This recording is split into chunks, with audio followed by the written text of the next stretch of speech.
Hello everybody. Today I'm gonna show you how to do this fly swarm like this. And you have some parameters here. You can have the intensity, like how intense the fly is gonna be. And if you want them to have less drag to the center, you can just drag this slider here. You have them all over the place. You can animate it going into the center like this. Or maybe they're really calm or they are like super crazy. And of course, you can have a lot of flies if you want.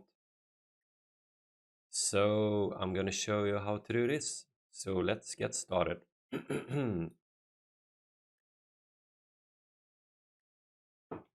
So we're going to start from a fresh scene. I have this splash that I made in another tutorial. It's a super nice procedural splash that you can just change like this if you want some other shapes. So yeah, that's what it is. You can find it in the comments about it. So first off, we're gonna start visual effects graph, VFX, VFX.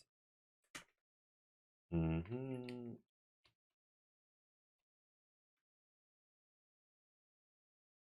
we add it to the scene, and we get the default one.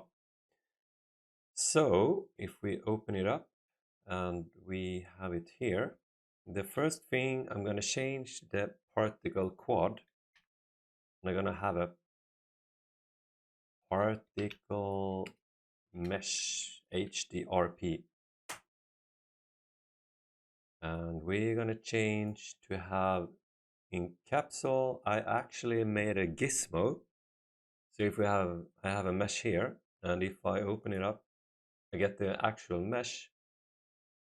So we have that, and also we need to create a shader graph, HDRP lit shader graph, because we need gizmo vertex colors, because it's at the moment we can't see it because it needs a proper shader. So if we open it up, we just do vertex color over here, plug it in, and also graph settings, support VFX graph, save. And now we have the shader, and if we open it up like this, we have the material and some kind of sub shader that's can be used in a VFX. So if we just plug it in here, you see we have the gizmos. Also, I want to set size. I want to control the size. Sorry about that. Size.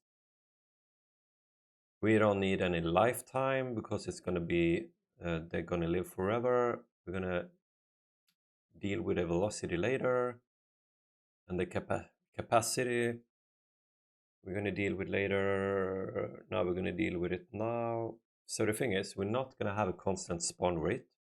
We are going to have a burst. So if we type burst, we have a single burst, and the amount here, 50, that's what's going to determine how many flights we have. And the capacity is how many they can spawn. So if we spawn for each frame, this is the amount for each frame.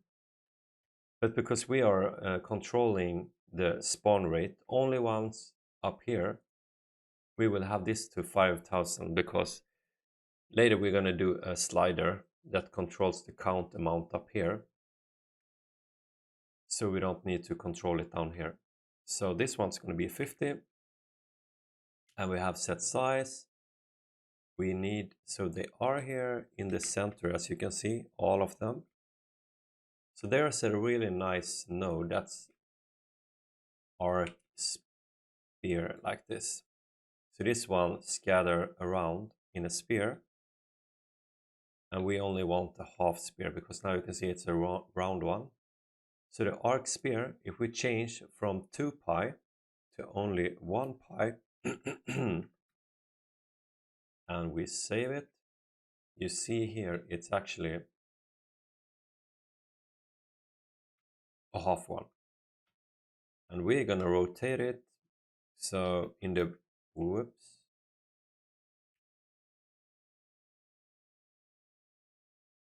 Oh no. In one way or another. Okay, here we go. Okay, good. So the Z direction, the blue line here, Z is forward. So we're gonna rotate it in the Z direction. So here we got the sphere, transform, angle, do 90. We save it. Now you see it's a half circle. Perfect. So the first thing we're gonna do, we're gonna transform the forward. Each particle have the forward direction, same as the particle system itself. But we're gonna have all the forward, the blue arrows, to go around the circle. So to do that, I'm gonna show you, if we take the center and use that as a vector. Actually, I'm gonna show you like this.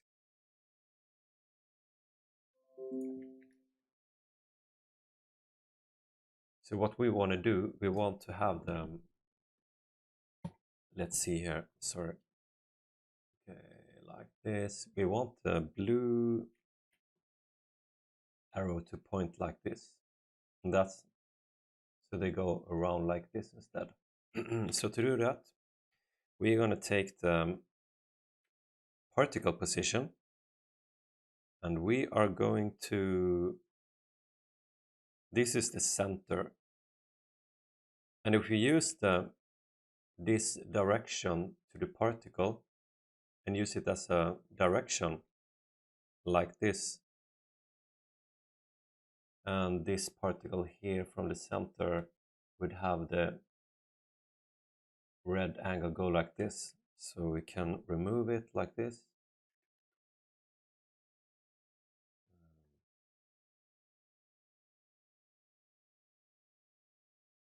And then we do the cross product with the up green arrow and the red. Then we have the new forward direction like this, so it's going round like this. So that's what we're going to do here. So we need to get the, let's give some more space.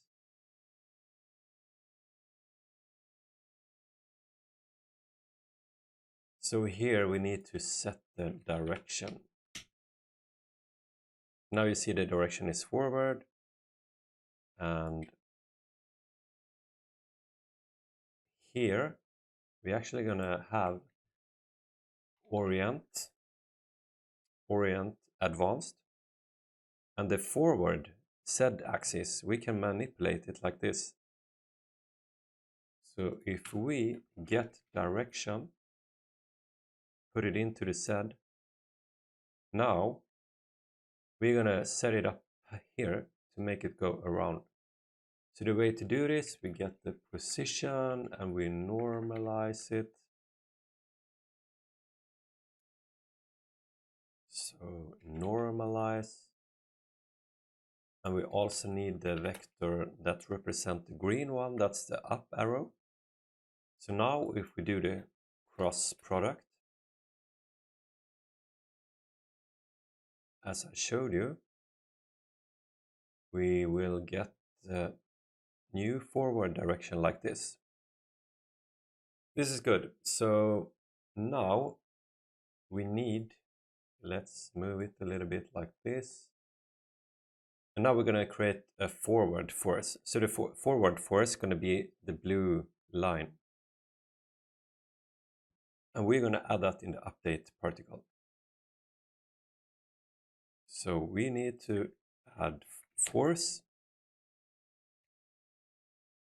So now you see the force is in X. So here it's X. So it's actually just going in the X direction.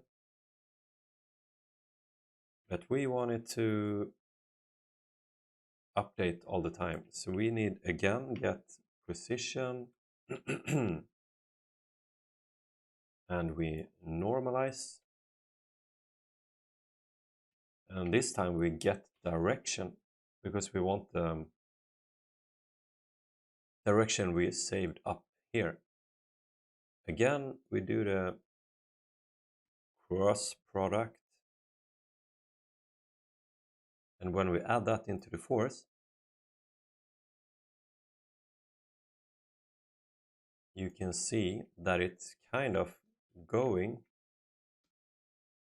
If we do it again, it's follow around like this.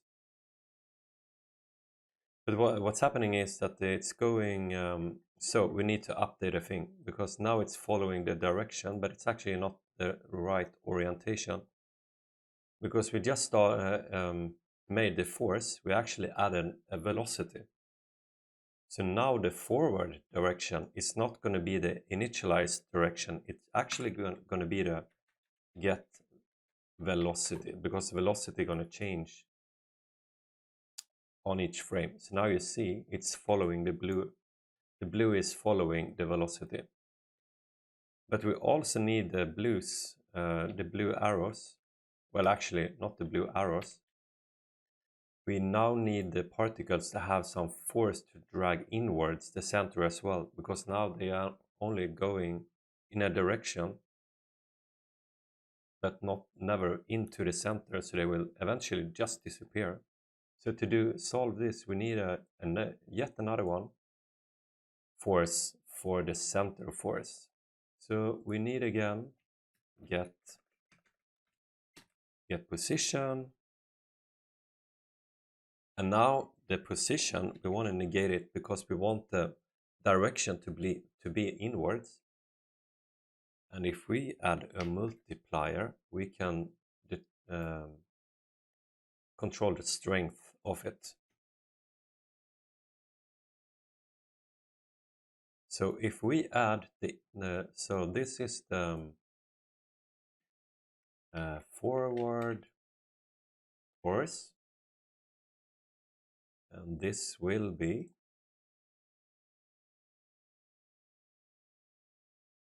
center force, and if we add them together, they will actually just go inwards.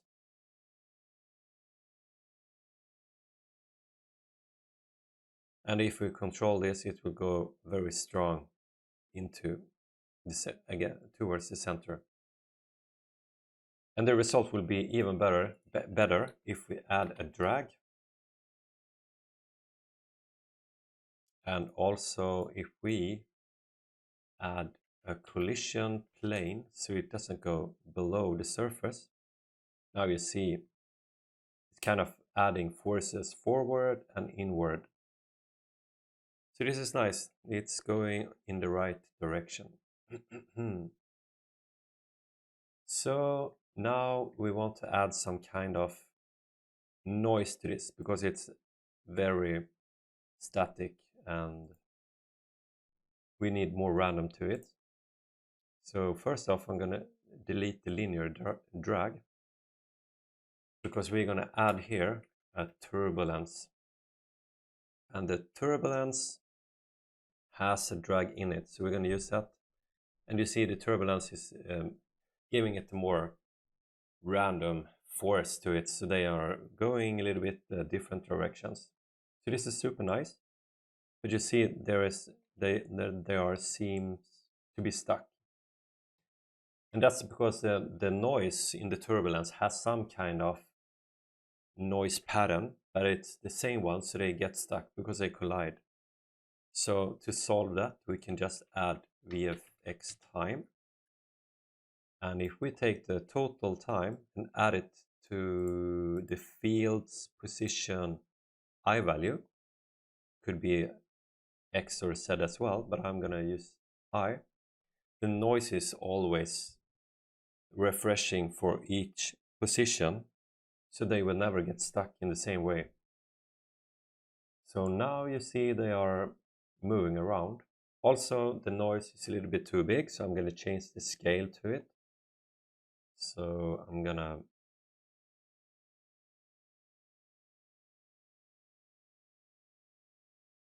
add a float, and this float is going to go into the scale like this.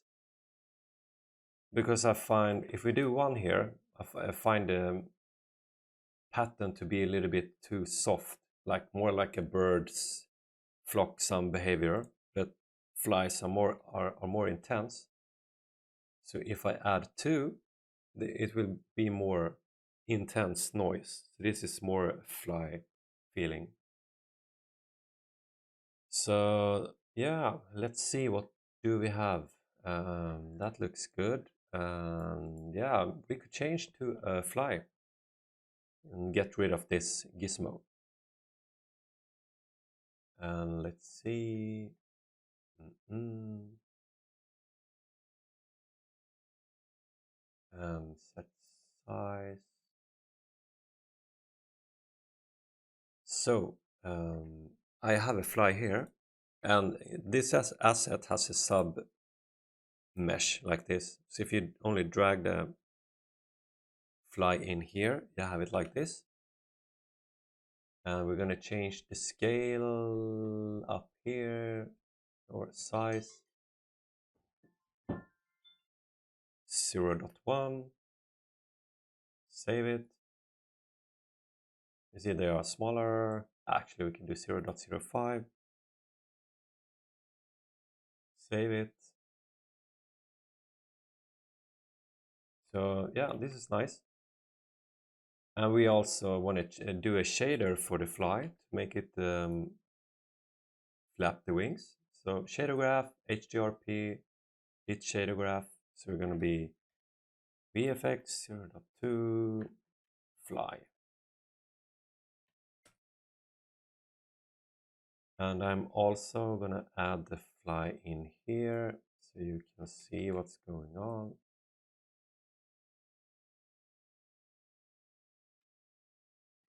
So if we take this VFX, let's see, we have here it is. So if we add a vertex color to it and add it to the base, graph settings, we do support VFX graph, save it, and we add it to, if we open it up, the shader graph asset, we can see the material. We just drag it to the fly. And also in the VFX graph down here, we have vertex color, but we're actually going to change it to the VFX fly. And we need not the shader graph asset, but the shader graph child thing, shader graph. So now it's the same thing going on here, but we're gonna change this.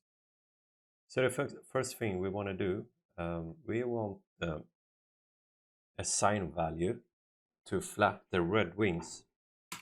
So if we add a sign and we add a time like this, add a time to sign. And if we only apply the sign where it is red, we will only affect the wings. So if we take the vertex color, split it, and we multiply the red channel with the sign,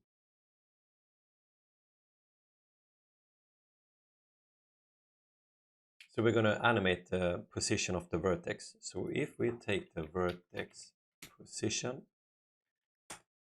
and it's important that we do the object space, because we want the fly's object space. If we make a vector and add this sine wave to the eye, that will make the wings only go in the green direction. So if we add it together like this and take it out in the object space, Let's save it. Now you see it's flapping. So that's nice. So what we're gonna do, we're just gonna,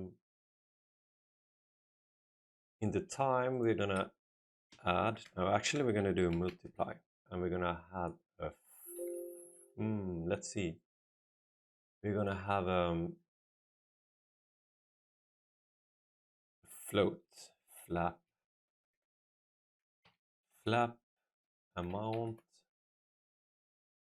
and if we have this flap amount, we can control how fast the wings are flapping. So let's say we're doing 50 in this one.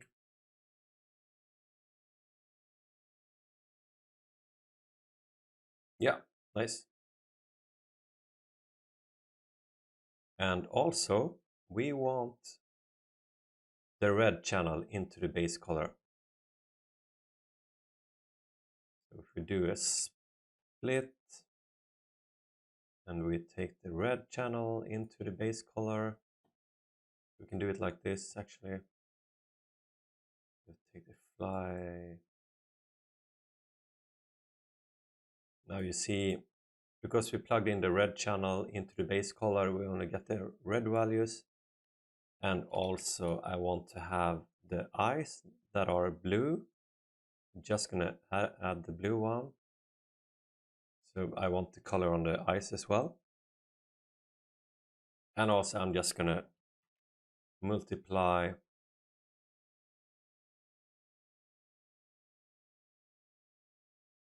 with 0.3 because I want it to be less white. So if I save this, now you see the flies are updated. You see the flies are flapping in the same time. To make it flap less, well, to make it flap more random, we're going to solve that too. So we just need to, in the time, we need to add a random value for each fly. So if we make an add node, and we do it like this, and we just make a random flap.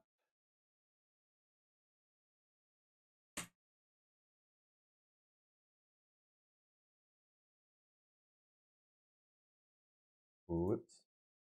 So if we save this shader, and now in the setup, you can see we have the flap amount and we have the random flap.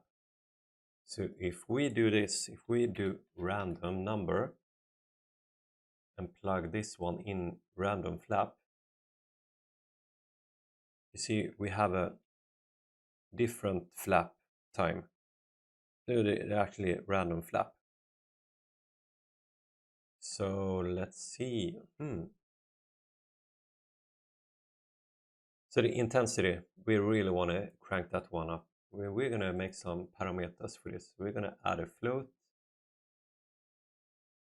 Well, and intensity. We're going to make this intensity to 50. It's a pretty nice value, hopefully. And if we add it to intensity, they will get more fly behavior. So that's nice. And we want also to be able to control the drag force into the center. So we want this value. We do a float and change this to the drag center, drag.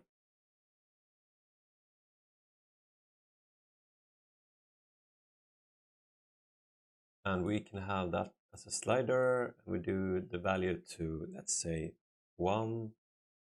And we do 0 to 10. Save it.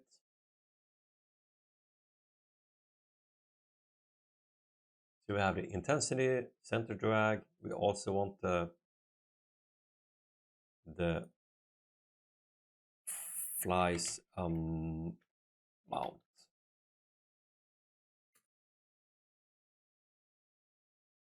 and this could be a range between well, yeah, let's say 1000, and we want to plug in this flies amount in the count. So now we are actually finished with it.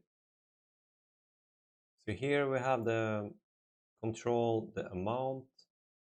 We're gonna have the value to 300-ish. And here we create the direction. So this is the forward force and the center force. And this is controlling the noise happening, right? And here we have the random number for the flap wings and also the velocity for the orient. So it's the Z follows the velocity. So let's see.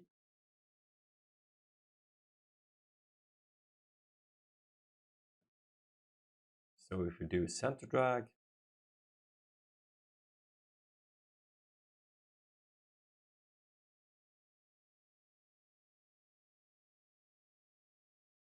and yeah, so this is how it works. Pretty nice. And we can have a lot of flies as well. Just restart it. All right. I hope you enjoyed it. Thank you for watching.